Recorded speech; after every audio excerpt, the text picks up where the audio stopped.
Hello दोस्तों, जय हिंद। आज का हमारा विषय है वनस्पति विज्ञान किसे कहते हैं। ठीक है, तो देखते हैं आज हम वनस्पति विज्ञान के बारे में। ठीक है, देखिए वनस्पति यानी क्या होता है, पेड़ पौधा होता है। ठीक है, विज्ञान यानी क्या होता है, अध्ययन करना होता है।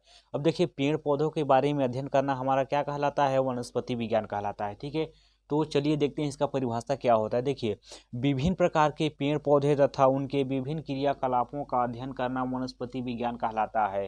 क्या कहलाता है, देखिए विभिन्न प्रकार के पेड़ पौधे तथा उनके विभिन्न क्रियाकलापों का अध्ययन करना हमारा वनस्पति विज्ञान कहलाता है। क्या कहलाता है, देखिए वनस्पति विज्ञान कहलाता है, यानी कि पेड़ पौधों के बारे में अध्ययन करना ही वनस्पति विज्ञान कहलाता है। अब देखते हैं वनस्पति विज्ञान के जो पिता हैं किसे कहते हैं। वनस्पति विज्ञान के पिता किसे कहते हैं, थियोफास्टर को कहते हैं। देखिए क्या कहते हैं, थियोफास्टर को क्या कहते हैं, वनस्पति विज्ञान के पिता कहते हैं। ठीक है, इनकी है ना क्या है पिता, वन है ना थियोफास्टर है। ठीक है, इसको बॉटनी भी कहते हैं, वनस्पति विज्ञान को क्या कहते हैं, बॉटनी कहते हैं, बॉटनी के अंतर्गत आता है। ठीक है ना, इनके पिता हैं थियोफास्टर है। ठीक है, ये तो हमारा हो गया, परिभाषा हो गया। अब देखते हैं है ना, अब वनस्पति विज्ञान है, एक साथ तो अध्ययन करना संभव नहीं है, इसीलिए अलग अलग तरीके से यानी कि वर्गीकरण किया गया है। तो देखते हैं क्लासिफिकेशन में क्या होता है इनका वर्गीकरण।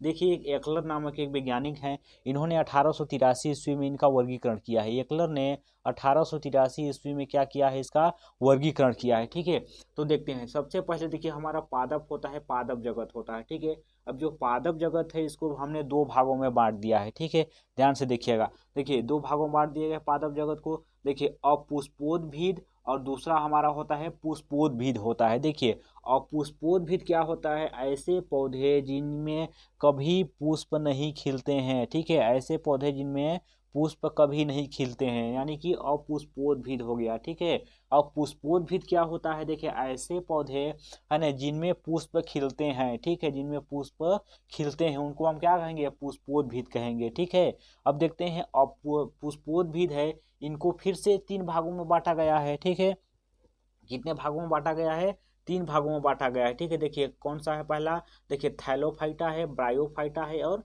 टेरिडोफाइटा होता है। देखिए थैलोफाइटा किसे कहते हैं, देखिए थैलोफाइटा क्या होता है, थैलोफाइटा देखिए वो है ना क्या होता है, थैलोफाइटा देखिए वनस्पति जगत का सबसे बड़ा समूह होता है। ठीक है, कितना है, सबसे बड़ा समूह हमारा क्या है, थैलोफाइटा के अंतर्गत आता है। ठीक है, ये होता है। ब्रायोफाइटा किसे कहते हैं, देखिए ब्रायोफाइटा में ऐसे पौधे आते हैं जिनमें जल की मात्रा अधिक होती है। ठीक है, इनमें क्या होता है, जल की मात्रा अधिक होती है, इसको क्या कहते हैं, पादप जगत का उभयचर कहा जाता है। देखिए क्या कहा जाता है, पादप जगत का उभयचर भी कहा जाता है इसे। ठीक है, उभयचर आप समझते हैं ना कि जो जल और थल दोनों में रह सकता है उन्हें उभयचर कहते हैं। टेरिडोफाइटा क्या होते हैं, जो हम वर्तमान में जितने पेड़ पौधे देखते हैं वो हमारे टेरिडोफाइटा के अंतर्गत आते हैं। ठीक है, इसका भी आगे अध्ययन करेंगे। ठीक है, देखते हैं थैलोफाइटा क्या होता है।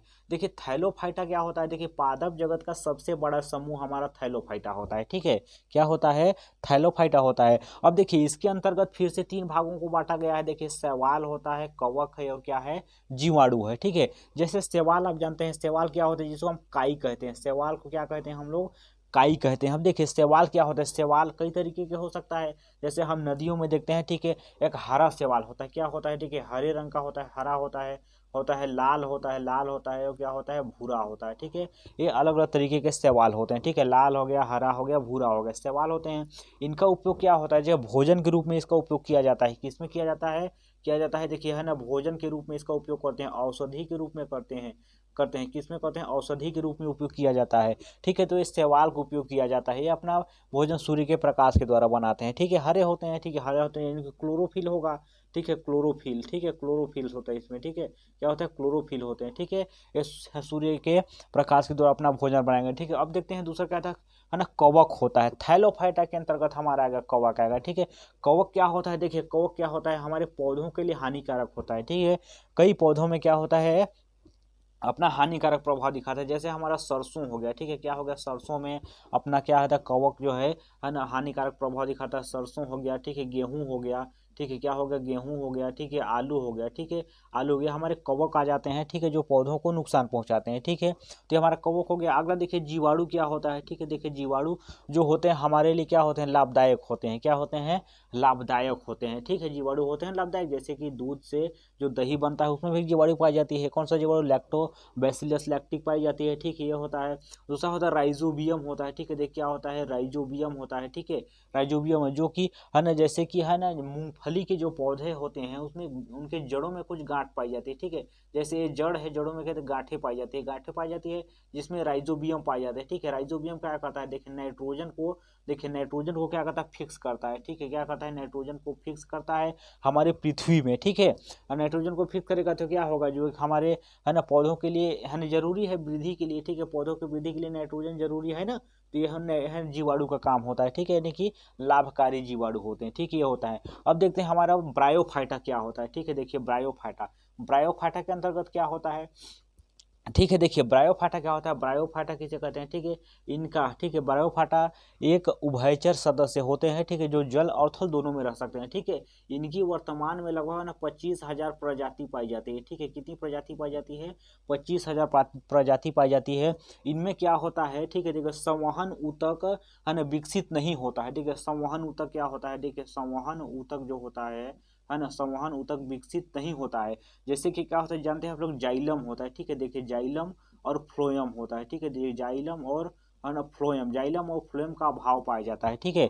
किसमें, इसमें जाइलम और फ्लोएम का अभाव पाया जाता है। जाइलम यानी क्या होता है, जो जल को, ठीक है, किसको है ना, जल को पौधों के ऊपरी भागों तक पहुंचाता है, ठीक है, किसको पहुंचाता है, जल को पौधों के ऊपरी भागों तक पहुंचाता है। और फ्लोएम का क्या काम होता है, जो सूर्य के प्रकाश से भोजन बनता है तो भोजन को विभिन्न भागों में पहुंचाने के काम करता है, फ्लोएम करता है। तो इनका किसमें, इसमें अभाव पाया जाता है, किसमें, ब्रायोफाइटा में पाया जाता है। इसको पादप जगत का उभयचर भी कहा जाता है, क्या कहा जाता है, पादप जगत का उभयचर कहा जाता है, ठीक है, जो जल और थल दोनों में रह सकता है। जैसे इसमें एक पौधा है, ठीक है, मांस का पौधा कहा जाता है, मांस का पौधा होता है जो अपने हिस्से के 18 गुना, अपने शरीर से 18 गुना पानी को अवशोषित करता है ना, 18 गुना पानी को क्या करता है, ठीक है, अवशोषित करता है अपने अंदर, ठीक है, ग्रहण कर लेता है। इसीलिए है ना क्या होता है, इसको है ना किसी प्लांट को एक स्थान से दूसरे स्थान ले जाने के लिए इनका उपयोग किया जाता है, ठीक है, ब्रायोफाइटा का उपयोग किया जाता है। देखिए अब हमारे टेरिडोफाइटा क्या होता है, देखिए टेरिडोफाइटा क्या होता है, वर्तमान में हम जितने भी पेड़ पौधे देखते हैं ये हमारा क्या है ना टेरिडोफाइटा के अंतर्गत आते हैं। जैसे क्या हो गया, आम हो गया, ठीक है, आम है ना, नीम हो गया, ठीक है, आम नीम आंवला हो गया, ठीक है, आम नीम आंवला, ये सारे पौधे जो होते हैं हमारे टेरिडोफाइटा के अंतर्गत आते हैं। देखिए इसमें जो संवहन ऊतक होता है, ठीक है, संवहन ऊतक है ना विकसित प्रकार का पाया जाता है। जैसे कि जाइलम और फ्लोएम जो होता है, ठीक है, जाइलम फ्लोएम है ना, देखिए क्या होता है, जाइलम फ्लोएम का होता है विकसित पाया जाता है, इसमें है ना पूर्ण रूप से क्या होता है, विकसित पाया जाता है, ठीक है, जाइलम और फ्लोएम होता है, ठीक है, ये सारी चीजें होती है। जाइलम फ्लोएम का विकसित प्रकार पाया जाएगा, ठीक है, जो क्या होता है, जल को है ना पौधे है ना जड़ से लेकर है ना पौधों के ऊपरी भागों में पहुंचाया जाएगा, ठीक है, और जो भोजन बनेगा उसको विभिन्न भागों में पहुंचाएगा। सूर्य के प्रकाश से जो अपना प्रकाश संश्लेषण की क्रिया के द्वारा भोजन बनाएंगे इनको विभिन्न भागों में पहुंचाया जाएगा, ठीक है, ये सारी चीजें हो गई, ठीक है, इसके अंतर्गत ये है, ठीक है। देखिए थैलोफाइटा में एक और होता है, जैसे कि है ना सुकाय होता है, सुकाय आप समझते हैं, देखिए सुकाय वत होता है। सुकाय किसको कहते हैं, जिसमें है ना देखिए क्या होता है ना जड़ हो गया, ठीक है, जड़ हो गया, तना हो गया और पत्ती का अभाव पाया जाता है, जड़ तना और पत्ती का अभाव पाया जाता है, यानी कि पूरा शरीर एक जैसा ही दिखेगा, ठीक है, जड़ तना पत्ती पता ही नहीं चले क्या होता है, सुकायवत होते हैं इसमें, ठीक है, ये सारी चीजें होती है, ठीक है। अब देखते हैं पुष्पोद्भिद क्या होता है, ठीक है, पुष्पोद्भिद समझ गए, जिसमें क्या पुष्प लगे होते हैं, ठीक है, क्या होते हैं है ना ऐसे पौधे जिनमें पुष्प लगे होते हैं, पुष्पोद्भिद कहलाता है, ठीक है। देखिए अनावृत बीजी क्या होता है, आवृत बीजी समझिए कि जिसमें आवरण पाए जाएंगे जिसके बीजों में, इसमें भी आवरण पाया जाएगा, यानी कि नग्न बीजी भी इसको हम कह सकते हैं, क्या कहते हैं, नग्न बीजी कहते हैं, ठीक है। तो देखते हैं नग्न बीजी क्या होता है, ठीक है, देखिए नग्न बीजी की बात की जाए तो नग्न बीजी ऐसे पौधे होते हैं जिनके बीज क्या होते हैं, अत्यंत सूक्ष्म प्रकार के होते हैं, ठीक है, जिसमें आवरण नहीं पाई जाती है, ठीक है।